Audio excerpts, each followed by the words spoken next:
The only sad thing though is my Pokemon Silver game. I think has a problem with like the battery in it because it no longer retains any save data. It's pretty much just restarting a new quest each time you turn it on. So yeah, that's the only problem with it. Oh, and by the way, here's the other Predator challenge. Yeah, look at those requirements. Bulletproof is where you have to do the challenge without getting shot or hit by an enemy. You have to punch 3 separate henchmen, and you have to take out the armored henchman in red first. Not last, but first. And yeah, where they have it positioned at, the armored red henchman, I don't know how in the world you're supposed to get to that guy. It's like in a very tucked in, secluded location. You'd almost be exposing yourself, and thus you would forfeit the bulletproof medal in the process if you get seen by someone and they start shooting at you. As a matter of fact, as you'll see here, I'm only able to get one of those 3 medal requirements, sadly. And by the way, this room, it looks a lot like the botanical gardens, that one room that had like a fountain in it, but as you can see, there is no fountain in here. This is just a room that was kind of based on that. There's also more like trees. It's more like a jungly atmosphere. It was inspired by the botanical gardens, as you can tell by looking at it, though. And it even plays that little tune that plays in that one room as well. You can faintly hear it. But anyway,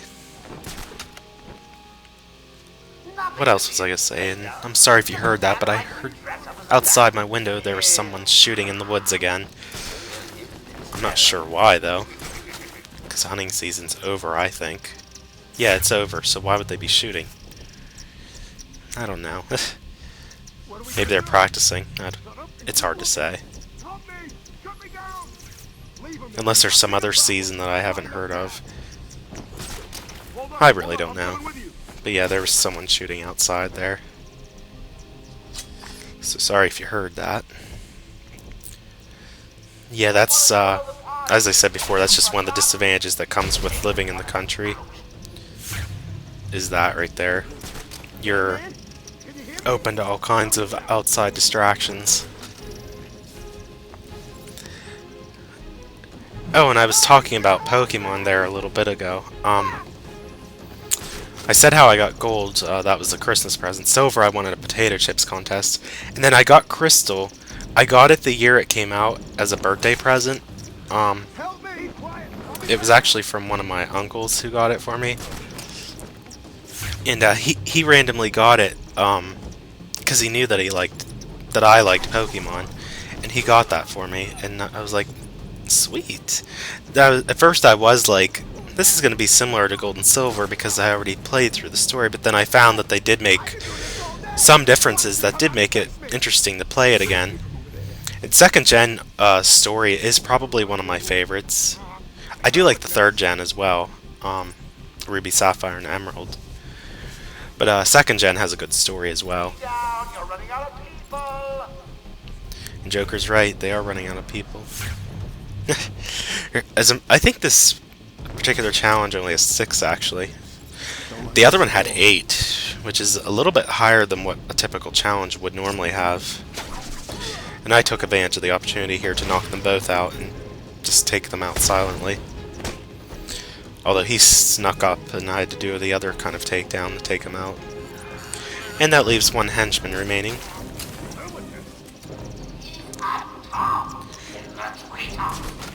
Well, thanks for giving away my position, Joker.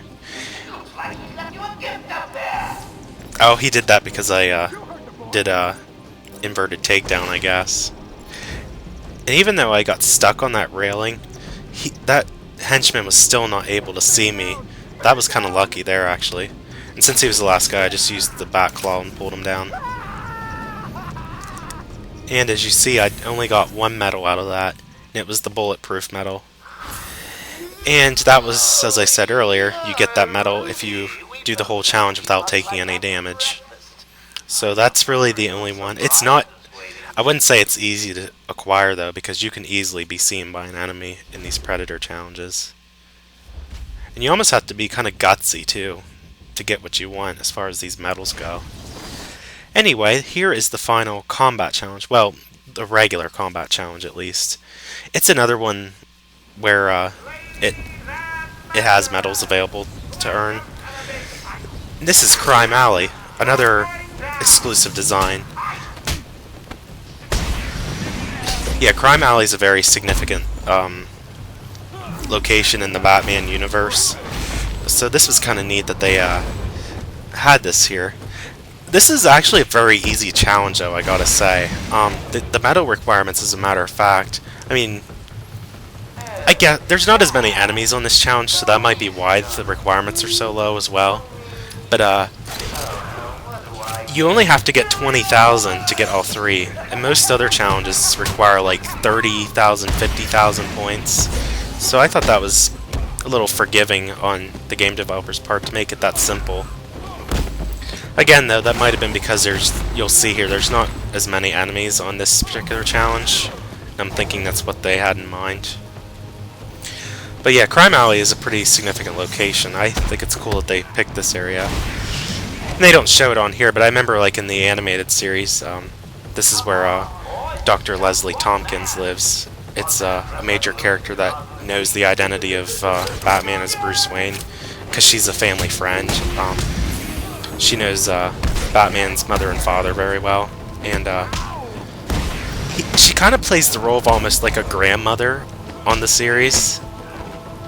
That's just like what I like to call her, because she's like the same. I don't know how to describe it. Like, she is like an elderly woman, but she's also like a doctor who's still in practice too.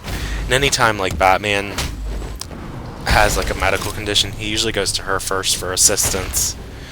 And I remember like one episode, Blind as a Bat, when the Penguin was involved and Batman got blinded by an attack. I forget exactly what happened, but something blinded him. He went to her as opposed to going to like the Gotham General Hospital, because I guess he didn't want anyone to open up his mask to look at his eyes. You know, to keep his identity safe. I'm thinking that's why he did that. And for only having, she does seem to have a good bit of resources, but it's pretty good that he did go to her, because she was able to help him. I remember on that episode. But yeah, Crime Alley. Dr. Leslie Tompkins lives in this location. Again, it doesn't show her house on here, unless it's one of these and it just doesn't say it, but I highly doubt that's the case. But she did live in Crime Alley, or does rather, and it was a key location in the Batman series overall. And as you can see, looks like I only got 2 medals, but thanks to some variation bonuses I did scrape up 3, because you only needed 20,000, and that bonus helped me acquire that. So yippee! Yeah, for downloadable content, this is a pretty good selection of what they have available, I have to say. And sorry if you heard that. My niece is here today, actually. She's not in this room with me, but the walls echo a lot, and you can usually hear other people from other rooms when they're talking. She's only like 2 years old, though. But anyway, here's the final challenge. This is Scarecrow Nightmare. This is another endurance challenge. Unlike the first challenge, though, there is something significantly different about this one. As before, you keep fighting the enemies. It's like an ongoing wave. However, you can only take 1 hit in this challenge. When you take 1 hit, the challenge is over. So unlike the first one where you keep fighting till your health runs out, on this one, you have to keep fighting as best you can without taking a single hit. You cannot get hit 1 time. If you do, that's the end of the challenge, and that will be your score. In my opinion, and as it's probably already obvious, this is the harder of the 2 endurance challenges. And as you can see, they also use the skeletal enemies here to kind of change it up a bit as well. But if you remember, in the Scarecrow nightmare sequences from the main story. These were the enemies you encountered there as well.